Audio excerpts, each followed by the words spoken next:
Let's start with silence.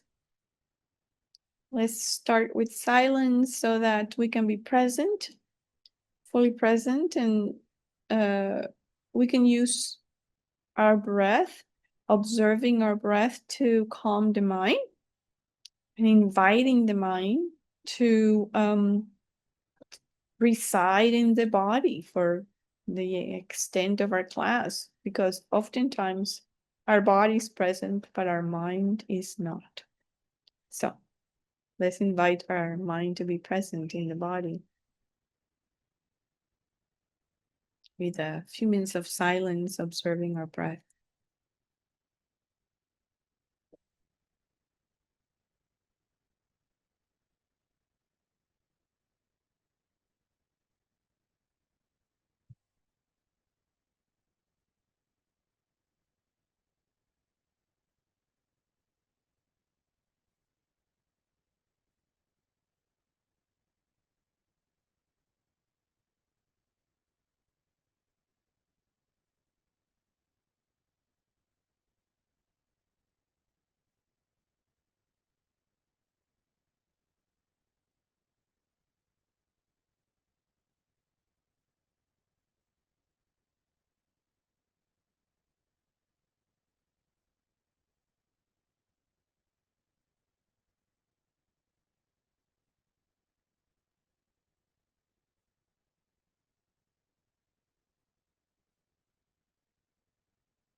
Okay, so now that we have a more present mind, I hope, I want to share with you something that I told Venerable Dundrup when he contacted me and requested that I hold this class. I said to him, I am not an expert in communication. And so I just want to say that right off the bat. I consider myself a learner, just like all of you. And so I told him he had this very lofty explanation or description of the class, all the things that we were going to be able to resolve and do. And it's like I had to say, you know what? You have to tone it down because I don't know that I can deliver all that you are promising here.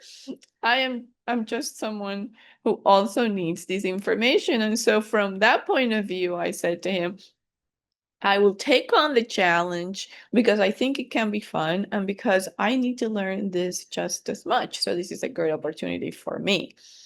So I'm putting that right out there, managing expectations from the get-go. So to be very clear. And I'm hoping that there can be more of a conversation here than we had in our previous classes. Some of you I've seen from some of my previous classes with this group, and so I know that you've seen that other modality, but I would like this to be a little bit more of an exchange, and therefore I've incorporated or there is some time for just breakout groups so that you can talk amongst yourself and process together, and there may be some questions asked of the group so that you guys can also contribute to what we're all trying to accomplish here. So that's kind of an explanation of how we're going to proceed. And having said that, let's start right now. And what I would like to do is I would like to invite you, each one of you, to share perhaps a very short, maybe a couple of words describing how would you like to approach your conversations differently than how you are approaching them now? So how would you imagine that your conversations would change or improve as a result of what we're going to do here? So what are your goals basically? So I invite you to just say a couple of things about that. So anyone who feels like sharing, you can just raise your electronic hand or your real hand and go ahead and share. Okay, go ahead. Our host is wanting to share. I'm always ready to share. And that's one thing that I need to work on is I need to work on listening more and maybe keeping my mouth shut. That's one thing I'm hoping to work on. Okay, thanks for sharing. That's lovely. Yes. Anyone else? Go ahead, Stacy. And after Stacy, Susan, okay? Say we cannot hear you, Stacy. Oh, hi. Hi. This is my first time on Zoom, so I guess I would like to understand more of their point of view and not just go straight to what I think should be the response. Good. Okay. I can understand that. All right, Susan. Hi. Hi. I think well, one thing is whenever I'm in a conversation, I would like to never ever get mad at the person who's speaking. Never feel animosity. Forget about getting mad. Never feel animosity. And be able to rise above things that would trigger me normally. And also I'd like to, and I have no idea how to get to this, to stop walking away from a conversation and thinking, why did I say that? It was so stupid. Or why didn't I say this or that? Yeah.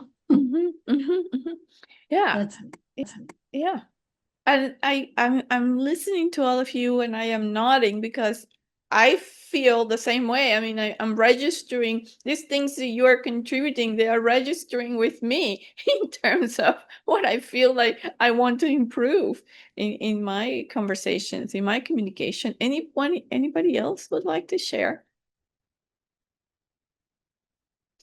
Carrie, I saw that hand, and then Robert. Hi, thanks. I think I would like to learn how to share hard things that are hard to that I think maybe not that well received by the other person. So like when you're having difficulty with someone, how to share that in a way that they can hear and that creates less reactivity. And also I loved what the person before said, I think Susan, about, how do you stay calm when you're feeling really upset in a conversation? This is mostly around work, so I can get very frustrated or, and I just kind of, I don't think I'm very skillful. So those two things. Okay, thank you. Thank you very much. Robert? I was going to add on, but I can't see the names. Who was talking about when you ask a question in class, sometimes you just go, oh my God, did I just ask that question? And that feeling you walk away. So it's adding on to what was said before, but sometimes that it just kills you. It's your imagination, but still. Yes, great. Thank you. And Romina? Yes, I would like to be able to approach a conversation with a little more confidence, less self-doubt, more patience, and develop more self-awareness regarding being non-judgmental towards myself and towards others. No judgmentalness. Okay. Well, there's a lot of similarities in the themes of what I'm hearing. And as I said, every contribution that you've made sort of has resonated with me as well. And I imagine it's resonated with everybody else here. Yeah. So if someone has a contribution that is different from what has already been said, because people have touched on a number of issues that affect our communication in general. So if someone has something different to contribute, they want to improve, go ahead and raise your hand. But if not, we will just consider this as, something that pertains to all of us, because you've really been quite broad in what you've brought to the table. Okay, anybody else? I don't see. Okay. Okay, so that's really what we want when we communicate. We want to have confidence when we communicate, but we also want to be gentle. We want to be understood and we want to understand. We want to be able to listen and be listened to, right? We want to be able to not react to what others are saying. We want to be able to stay alive and involved in the conversation without trying to control the conversation and manipulate the conversation or be the one that is basically speaking and contributing without allowing the other person to do so as well. So all these are things that are very common in how we are communicating. Yes. And what's interesting is that the Buddha, way back 2,500 years ago, actually 2,600 now, somewhere around there, was thinking about how can we use our speech in a more skillful manner. Yeah. Way back when. So we're thinking, oh, all of our problems with speech is me. it's me because I don't do things right. We sort of take on this onus of, I am a bad communicator. I can never listen. I can never be patient. You know, these things were going on 2,600 years ago when the Buddha was around. And in fact, when the Buddha gave his very first discourse, the discourse on the four truths of the Aryas, or the Four Noble Truths, Buddha said that okay, there is suffering, and there is the origin of suffering. So suffering comes from somewhere, from the causes. It's not just something that comes out of nowhere, but it has causes. And at the same time, we can find a cessation to the suffering that we experience. And there is a path. There is a path to arrive at that cessation. Yeah. And when he was explaining this path, he called that the Noble Eightfold Path, because it has 8 components, okay? So that path has 8 components. And what are those 8 components? Right view, right thought, and wait for it, here it comes, right speech. Right speech is the third of those 8 components of the path leading to the cessation of suffering. Okay? And what are the others, just for kicks? So right action, right livelihood, right effort, right mindfulness, and right concentration. Yeah. And they are in a certain order. They build upon each other, and they are like a house of, where you have your foundation and then you're building on top of that foundation, right? And so right speech is the foundation for mindfulness and concentration. Right view, right thought, right speech. What he's talking about here is ethical conduct. Yeah, so he's talking about the 3 trainings in ethics, concentration, and wisdom, and they are they are right here um, comprised within this Noble Eightfold Path. So right speech is really at the core of our ethical conduct. Right speech, yeah, and it's very hard. It's very hard to get right. It's very hard to get right. We are not taught right speech. In school, nobody teaches us right speech. In our family, nobody teaches us right speech. Yeah. So, in fact, when we look at our society today, yeah, we actually see examples, very vivid examples of wrong speech. And they come to us, yeah, with the label of, this is what you should do, this is how you should speak. Everybody speaks that way, therefore you need to do it too. Everybody's involved in this kind of speech. What kind of speech? Impatient speech, hateful speech, yeah, abusive speech, angry speech. Yeah, this is the speech that we hear. We're surrounded by it in the television, in the news, in the books that we read, in YouTube, everywhere. Yeah. So there's no wonder we can't seem to get our bearings when it comes to improving the way that we communicate, because what we see around us, we're bombarded with examples of how not to do it, but dressed up in a package of, hey, this is what we do, this is how to get ahead, this is how to become important, this is how to become powerful, this is how to become, successful. You have to speak this way.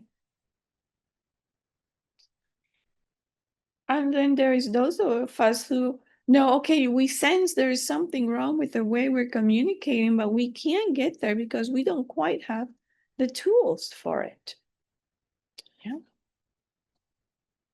So And humans are a very talkative bunch. We like to communicate with our words, yes. Some people are extremely talkative. Some people are quieter, yeah. Yeah, but we as a species, we rely a lot on the spoken word. Although we also communicate non-verbally, yeah.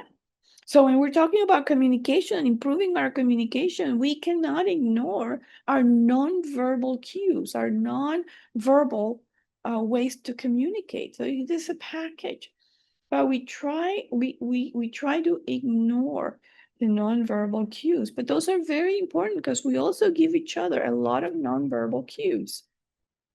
Okay.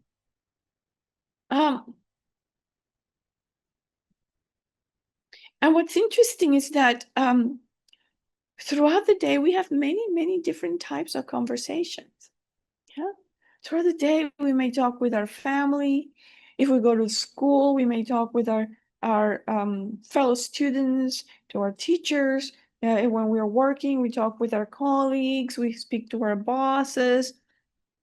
Yeah. So we move in very different environments, where perhaps different types of communication are needed. Sometimes written, sometimes verbal. Yeah. So this trying to figure out what the Buddha meant about right speech is it would be very helpful to us. What is right speech according to the Buddha? Yeah. So that's kind of where I think we could begin to start looking at speech in a different way. Yeah. Try to figure out what was the Buddha's definition of right speech. And so it turns out that Buddha thought right speech had 4 components. Okay. And what are those 4 components? He said, well, speech should be truthful, should be timely, should be beneficial, and kind. So those are the 4 components of right speech as the Buddha intended it. Yeah. Truthful, timely, beneficial, and kind. So let's go one by one. Let's just do like a bird's eye view of what these 4 components entail. So truthful means that we have no intention to deceive with our speech, or with our nonverbal communications, or our written communications. All that enters into the general category of speech. So let's agree that when we're talking about speech, we're talking about either verbal, written, or nonverbal cues. Okay, so first of all, in terms of the first component of being truthful, it means we have no intention to deceive with our communication, with our speech. Right? Now, sometimes we have the intention to tell the truth. However, the information that we have is not accurate. So we may say something that is wrong or incorrect, but there is no intention to deceive, because we believe that incorrect information to be truthful, to be the truth. Okay? So we are talking about what is our intention. And sometimes our intention is to deceive. We have to be kind of honest with that. Sometimes our intention is to deceive for whatever reason. So then the first thing to observe before we engage in speech of any of these kinds that we're talking about is, do I have the intention to tell the truth? What is my intention? What is my intention here? Yes. What is my intention? That's the kind of from the get-go. Yeah. But we, however, live in a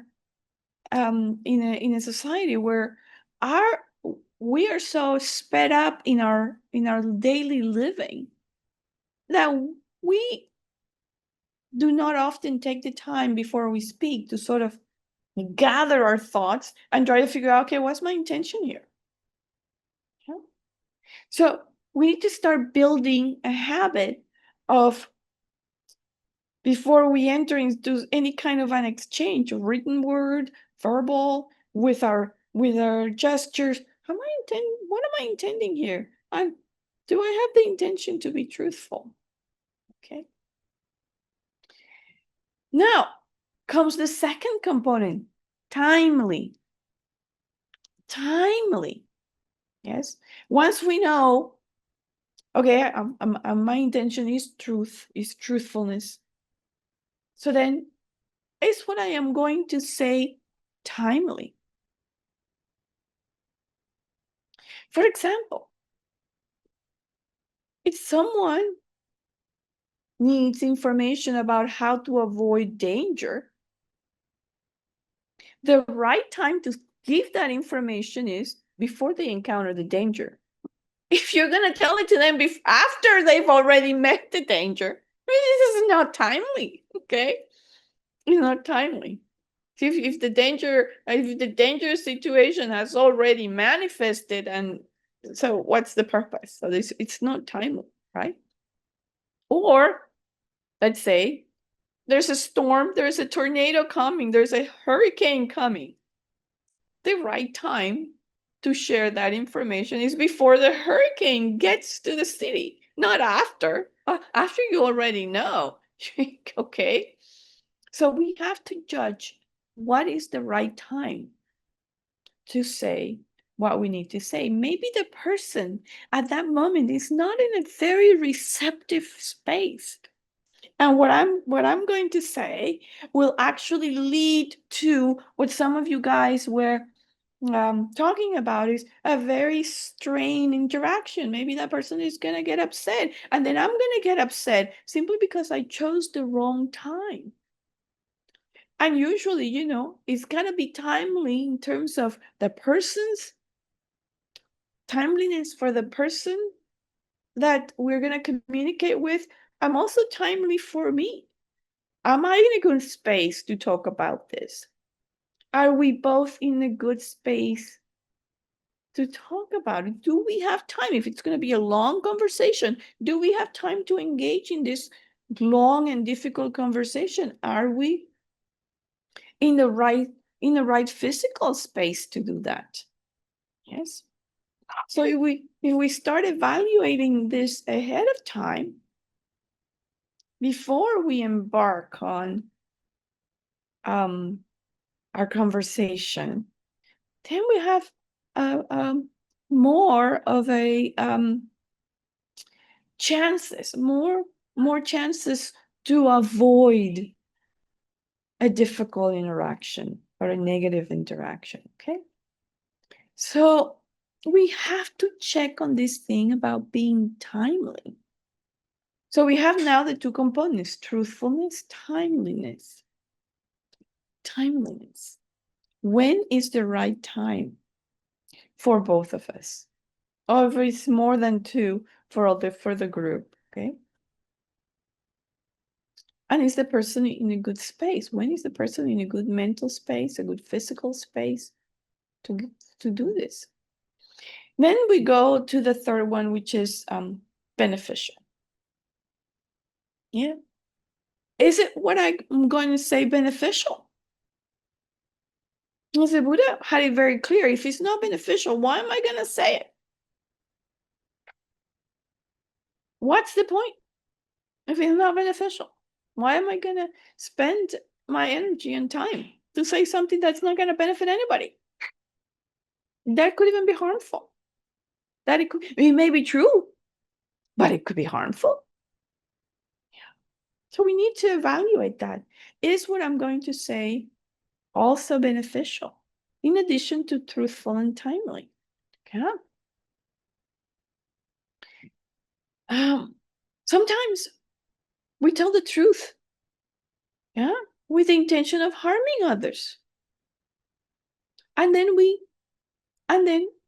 gonna get sort of surprised when others don't react well to what we're saying. Yeah. So am I telling the truth to harm? As a way to harm, to get revenge, to get to the other person? You know? So you see, so we're starting to get the idea that speaking is not something that we ought to do just off the cuff. That there are certain conversations that you can't do off the cuff. You have to really be very intentional about it, very disciplined about it. You have to have some kind of analysis and preparation before entering into some conversations. Why? So that we can practice right speech and we can have a good product, a good resolution, a good result from our communication. Let me give you an example that I lived in my, it's sort of like my own flesh kind of like example, a very painful example actually.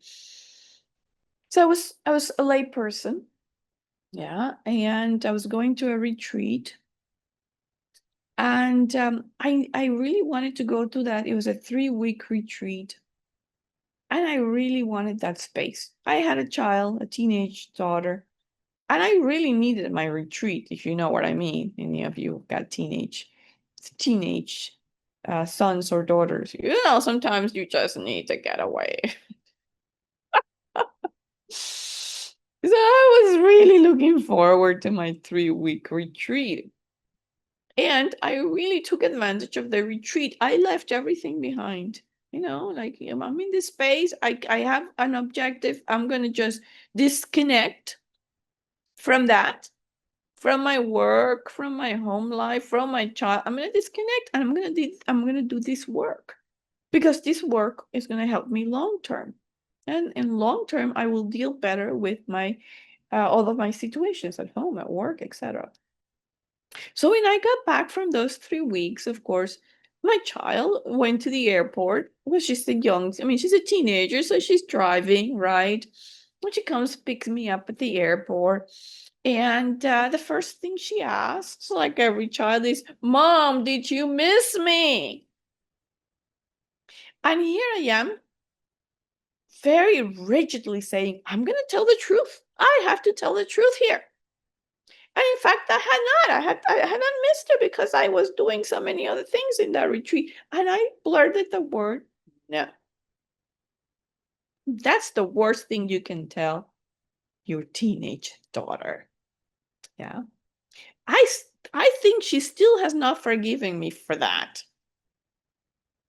But I learned when I saw her reaction, and her reaction was hurt, and I got hurt because she got hurt. Then I said, this was the stupidest thing I could have said. It was the truth. It was timely because it was an answer to a question, but it was not beneficial. And I'm still trying to outlive that one.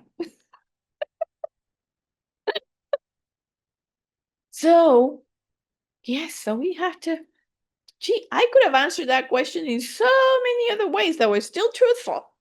That would have been more beneficial. So that was not right speech. And my daughter got hurt. And then because she got hurt, I got hurt. So nobody won. Even though I told the truth and I stuck to my truth. And lastly, we go to the last component, and that is kind words. We're losing kindness in our world today. We are losing the battle of kindness. I still want to believe that there are strongholds of kindness that just can't be seen at this moment. I want to believe that. But what we are seeing, we don't see that too often. So kind words, are my words kind?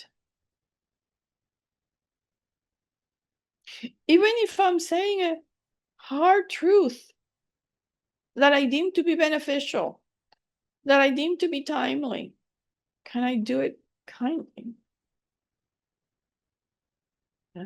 Can I say it kindly? So all this work, all this prep is best to do it before we embark on this speech communication, to avoid some of the results that we mentioned, we don't want to get.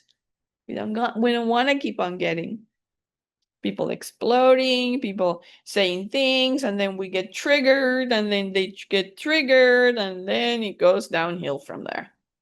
Nobody's listening. We're just screaming at each other. We get disconnected instead of connected.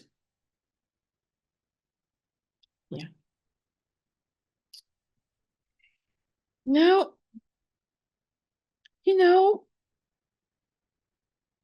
sometimes our words, the kind words, can be like healing.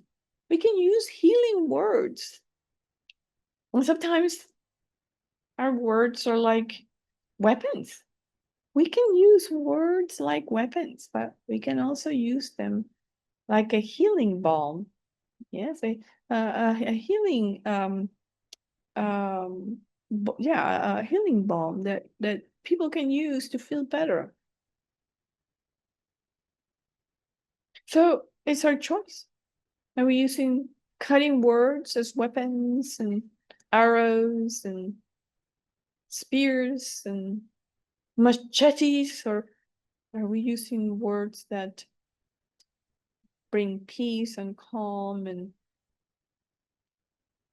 are conducive for connecting with somebody? Yeah.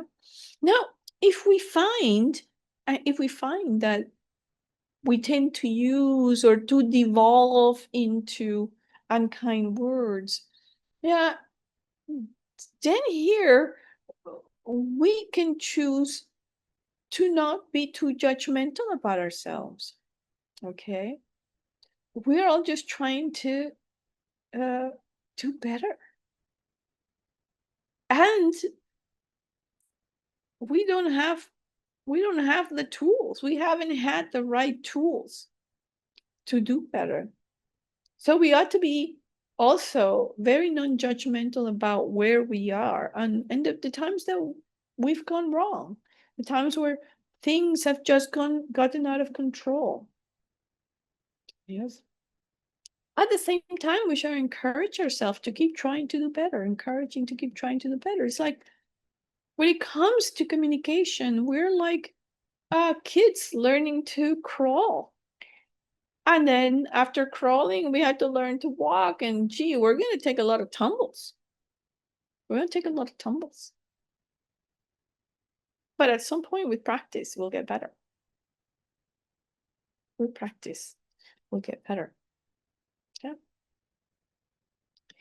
And our digital tools right now also allow us to say things that we might not say in person. So we have to be very cognizant about how we're using our technology, our email, our texting. Because the problem with that is that because it's an impersonal way to communicate, we feel like, okay, I'm going to tell this person what I really think. I may not be able to tell that person face to face because I get a little intimidated by, hey, I can write it down and press send. And then I can turn off my phone because I'm not going to hear, I don't want to hear what that person is going to respond back to me, but I want to give it to them. And we give it to them. And this is very common. Yeah. And boy, Twitter or X, however it's called now, all kinds of things there, TikTok, all kinds of things there. These tools are allowing us to engage in some very unskillful communication. And if we're using those tools, then before we press send, please, let's just read that over and over and over again and see, is this really what I want to send out into the world? Because once we press send, and then we regret it, we have to very quickly try and erase it and delete that thing as quickly as possible. But it's very tempting. It's very tempting to get back at people using our technology. Okay. Okay. And here I am talking a lot. Let me give you an example of something that happened to me, which was very, very telling. There was an old friend of mine from high school who I hadn't seen for a while, but then I met, and he was very surprised that I had turned into a nun, a Buddhist nun, because that's kind of unheard of in our culture. And then he started asking me questions about Buddhism.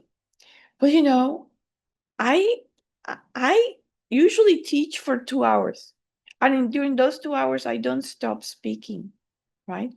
So he asked me a question, and I spoke for 2 hours. I didn't say a word. I spoke for 2 hours. When I realized it was like 2 hours, I just said, you know what, I'm sorry.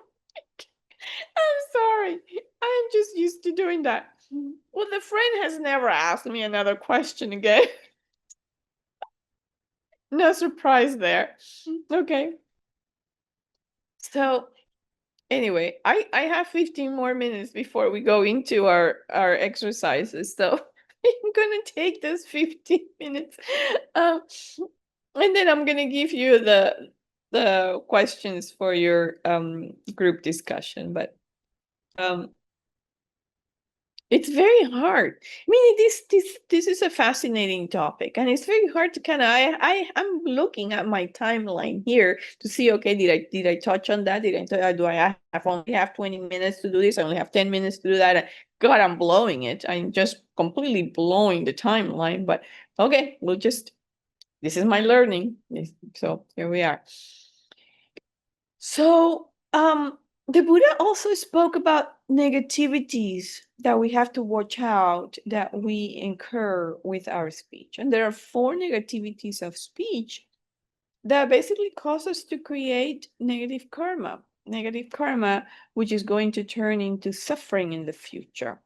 So when we're communicating, we have to pay attention to whether or not we're creating these negativities. And I'm going to say that it's very likely that we are, if we're not paying attention to what we're saying. So what are those 4? So there's lying, there is divisive speech, there is harsh speech, and then there is idle speech. Yes. And if you watch any kind of television, you are watching these 4 things take place over and over and over again. Lying, divisive speech, harsh speech, and idle speech. Yeah. Very present in movies, very present in any kind of TV programming, soap operas, for heaven's sakes, crime movies, whatever kind of thing you're watching, you're going to find that these 4 are likely to pop up. But also in our own life. In our own life, yes. So, lying. Lying is basically being dishonest about what we have seen or heard or done or understood. Yeah. So it can go, for example, it can go as denying that we've seen something, heard something, done something, or understood something that we actually did do. Or saying that we did something, saw something, heard something, understood something that actually we didn't. Okay, so that would be more like the technical definition of the lying, and there is intent behind that. Okay. The heaviest kind of lying is lying to our spiritual teachers and to our parents. And we have to tell the lie to someone who is understanding our speech. So if I start speaking Spanish now and telling you a whole bunch of lies about myself, but none of you understand what I'm saying, I'm not lying because you're not understanding. But if you're understanding what I'm saying and I'm telling you a lie, then that's lying. Okay. So that happens, but we can also lie in writing, and we can also tell a story that is not true, say things that are not true when we are writing things. Oh, when we write a resume, we do a lot of lying when we write our resume, because lying also is exaggerating. And sometimes in our resumes, we exaggerate our backgrounds, our experience, our education. Yeah. So it's exaggeration as well. But can also lie with gestures. Somebody can ask me a question and I know the answer is no, but I just nod. And that's still a lie. I'm still communicating with gestures and saying something with gestures that is not the truth. Yeah.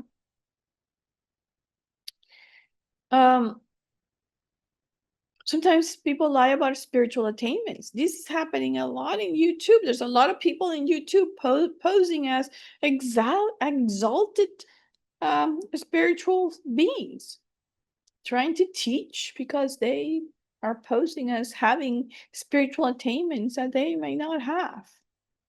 So that happens too. Yes, we have to be very careful. Who do we listen to? Who do we go to teachings with? Because there are people out there who say they are something that they're not.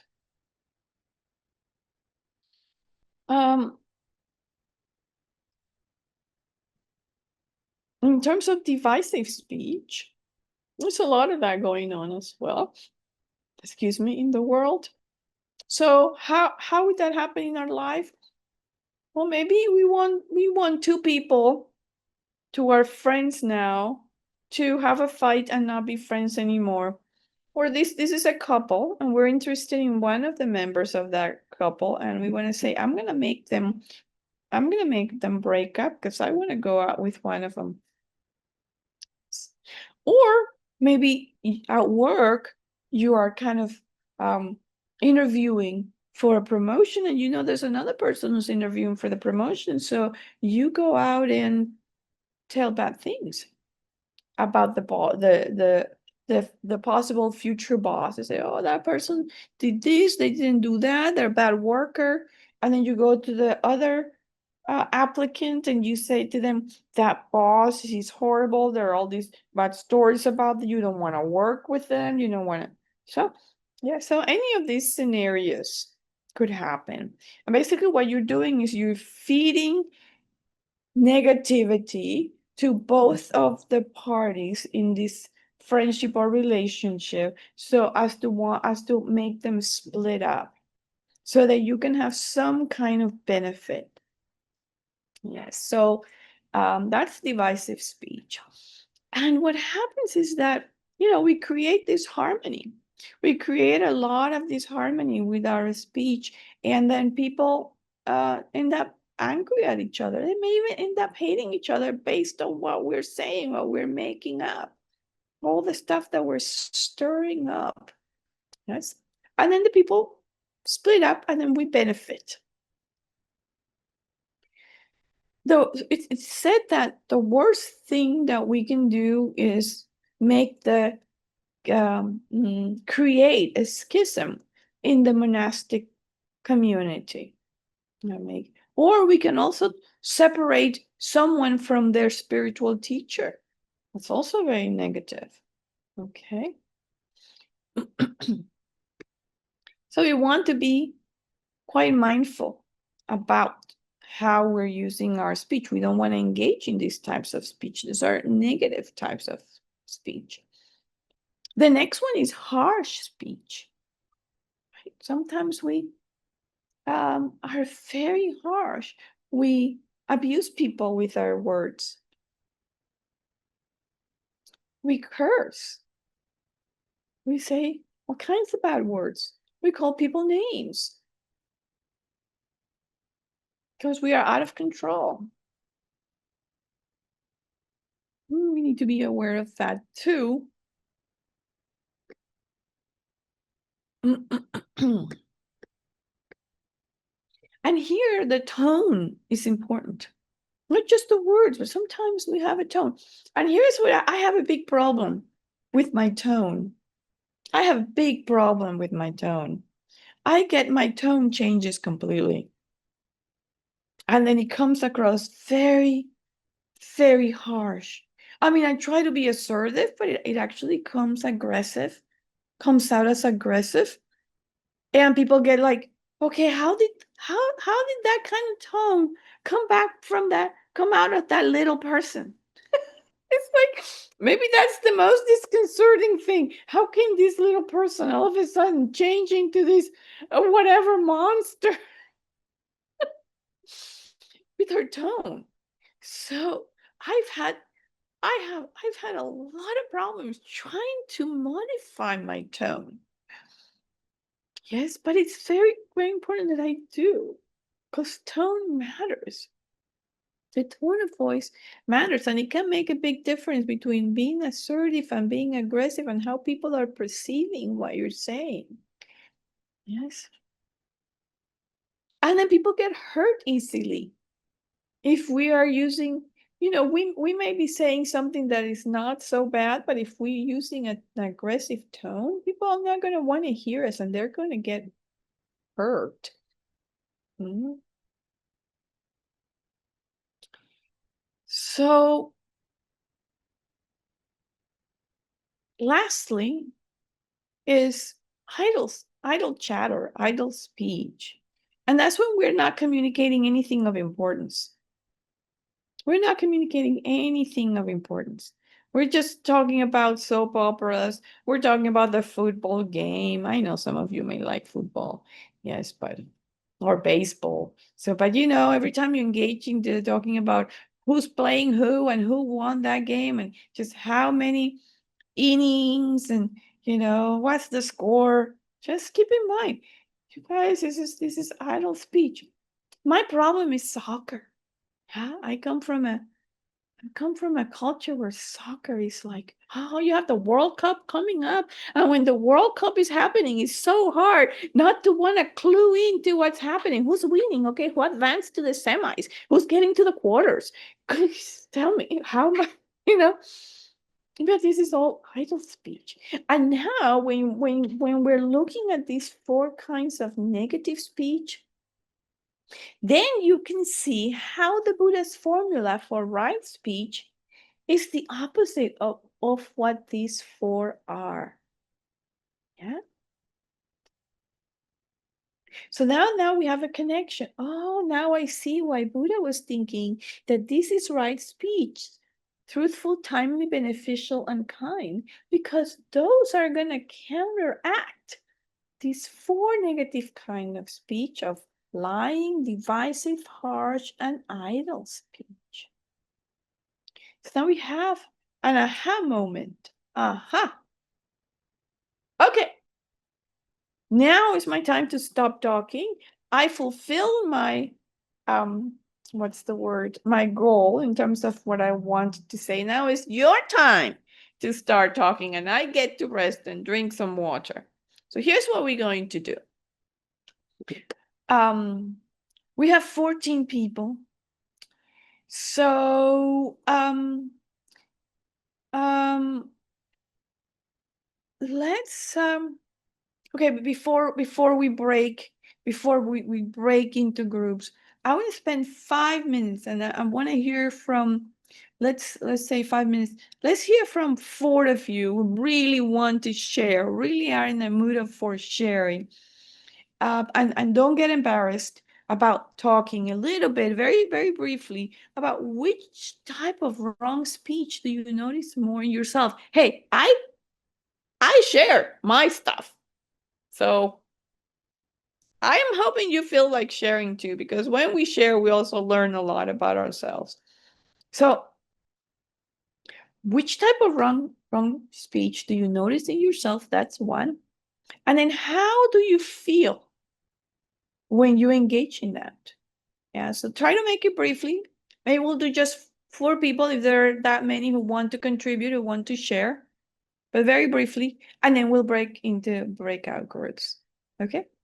So anybody wants to share, what type of wrong speech do you notice that you engage more often in? And then how does it feel in your body? How does it feel in your mind when you do that? When you say, oh, darn it, there I did it again. Okay. Just who wants to share? Christopher, thank you. You're welcome. Thank you. Um, I engage in all 4, but harsh, and the tone. I share that affliction with you, uh,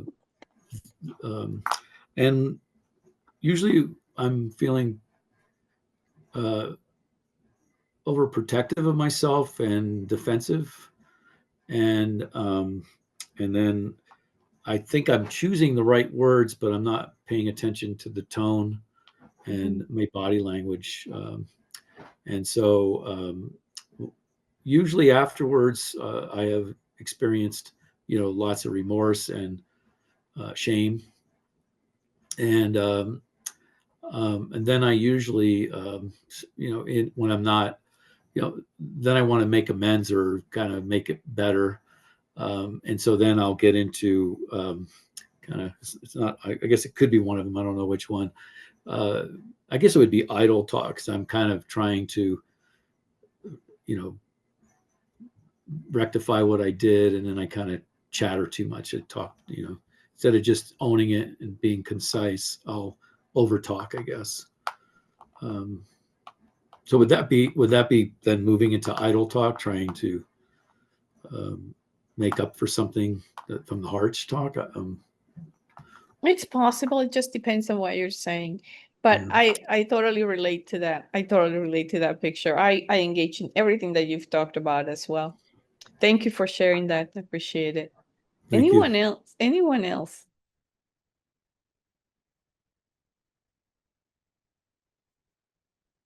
Lakme. Go ahead. Thank you for sharing. No, we can't hear you. Lakme, we can't hear you. Yes, hello. Okay. Good morning. I'm from Bangalore, India. Yes, I think, yes, there's a bit of everything in me. Mostly, I think it's very harsh speech, my tone as well. I really, people just bounce off when I speak. I come back and I realize I could have been softer, used the right words. And when I go out, meet folks and come back, I think I take a lot of time, because I come back and analyze what I did wrong and I write it down because I want to correct myself. But yes, another thing is how much is enough. I think that's also very important with me, because uh, I end up speaking a lot because I just get carried away, and I think I'm very, um, you know, passionate about what I'm saying. So I don't want to do that right now, so I'm going to stop. Thank you. Thank you so much. Okay. So I said 4 people, but we're out of time. I'm so sorry. So we just have the contribution of these 2. Thank you so much for your being brave enough to kind of share your experience. What we're going to do is we're going to break in 5 groups of 3. There's 16 people. I exclude myself. I already shared a lot. So 5 groups of 3 folks. Each person in the group is going to take 3 minutes. What we're going to do is that each person is going to have a 3-minute time to talk about the questions. The others are just going to listen. You're going to exercise your listening skills, not interrupting, but really trying to sort of absorb what the other person is saying. You're going to take turns. And then there's going to be like a minute for just you to respond or to sort of appreciate what the others have shared. So then what we're going to talk about during that time. So we're going to talk about, you're going to share a place that brings you peace. What is a place that brings you peace? And not only what is a place that brings you peace, but when you communicate, what kinds of words bring you peace when you hear them, when you're in conversation?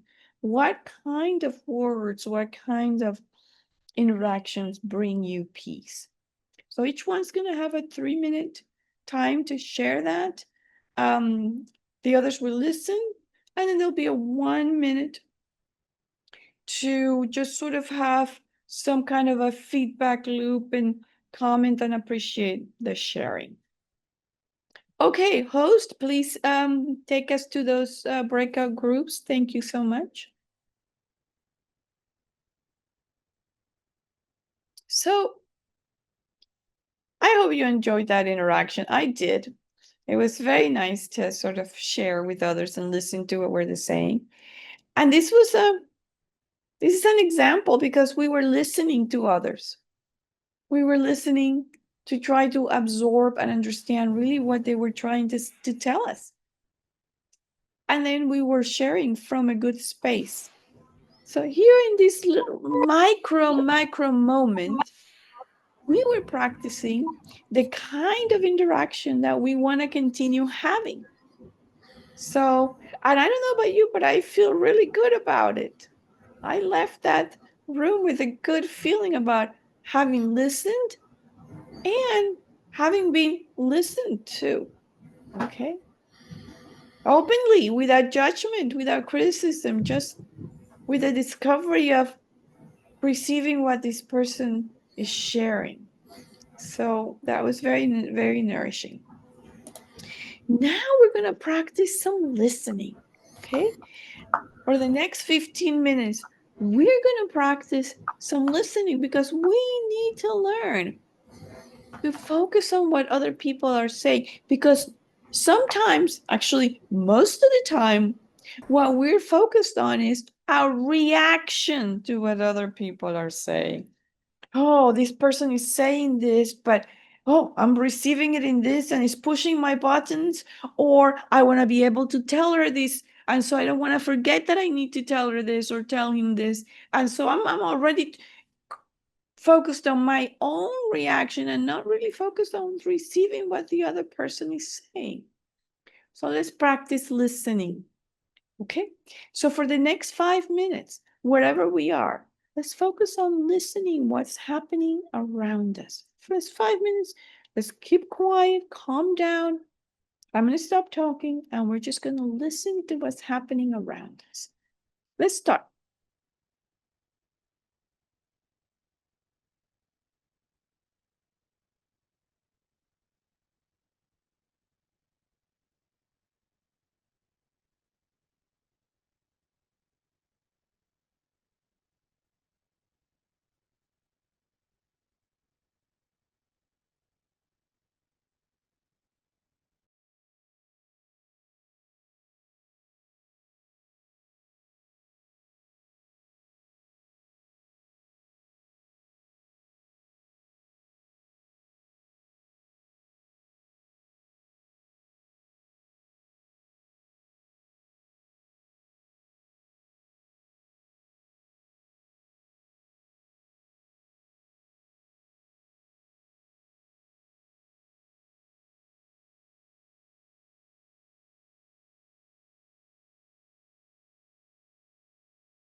Okay, so now that we've listened to the noises and sounds around us, what we're going to do next is to listen to the silence, or to pay attention to the silence between sounds.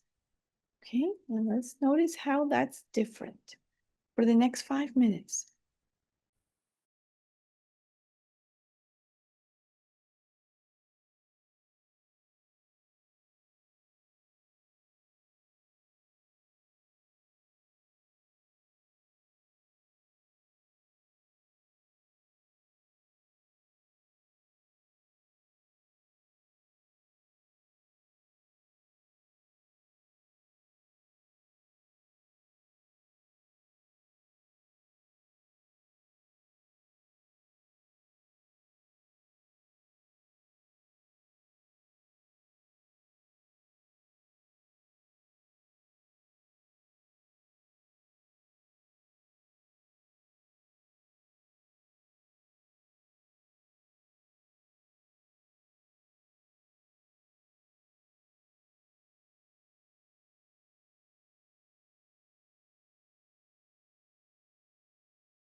Okay.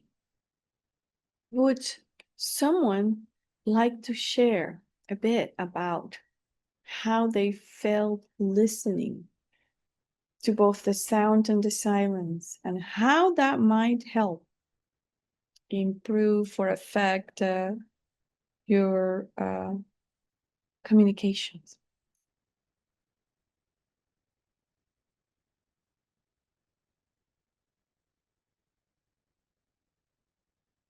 Who'd want to share? Like me? Thank you very much. Yeah, the sounds here in India, Bangalore is very intense. I had difficulty not to have the sound, to listen to silence. So I think it's very important because I have a problem with listening. I need to practice listening. I have a habit of interrupting. I need to learn to speak just enough. So I think this is a very good practice. And thank you so much. And listening to silence was a little difficult. There were very few short bursts here. In India, it's very hard. Thank you. Thank you. Thank you for sharing. Did I see another person's hand? Robert. Okay, Robert, please do. Before we got in this class, my air conditioner started leaking in my room right now. It's dripping because of the P trap. Oh. No big deal. I can fix it afterwards. But when I listened to the sound, I was getting agitated. And it was kind of funny. I was like, I need to get up and fix it. Then you asked us to switch and listen in between the sounds. So every 30 seconds, there's a drip. And the space between, I noticed I wasn't having thoughts about fixing it. I was just Mm. comfortable. I don't know. That's how I felt it. Nice. Very nice. It's nice to notice those spaces where there is silence. Yeah, because we are uncomfortable with silence in general. And sometimes when we are in a conversation, we feel like we need to avoid moments of silence. If there's a moment of silence in a conversation, we immediately want to fill it up with something, say something as this energy. But sometimes in a conversation, a moment of silence can be very helpful. Very helpful. Kathleen. Thank you. I live in a city and the windows are open. And so there wasn't a whole lot of silence. But the second part, it was hard for me to listen to the space between the sounds.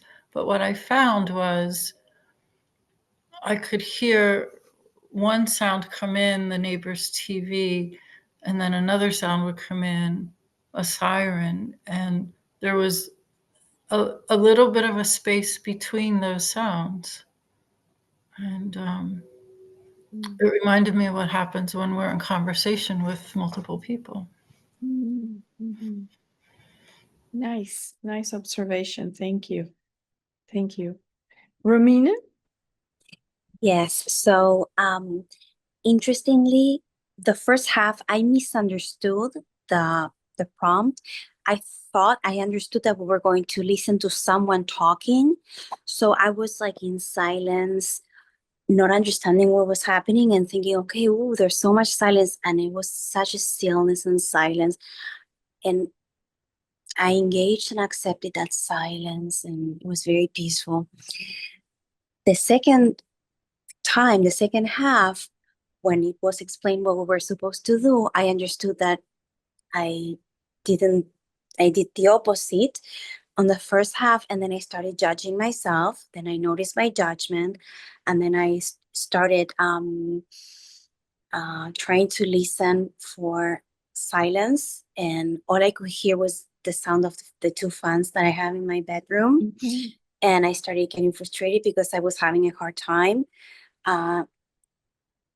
not listening to silence.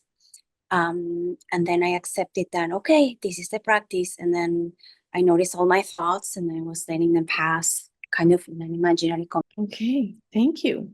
Because what you're saying is very interesting, because these are exactly the same things that we go through when we're listening to people. Am I hearing what I'm expecting to hear?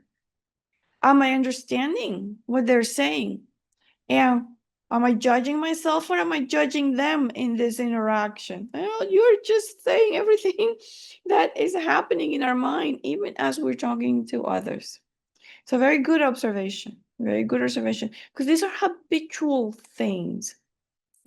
There's a habit and we have to respond in certain ways. So we have to catch those habits.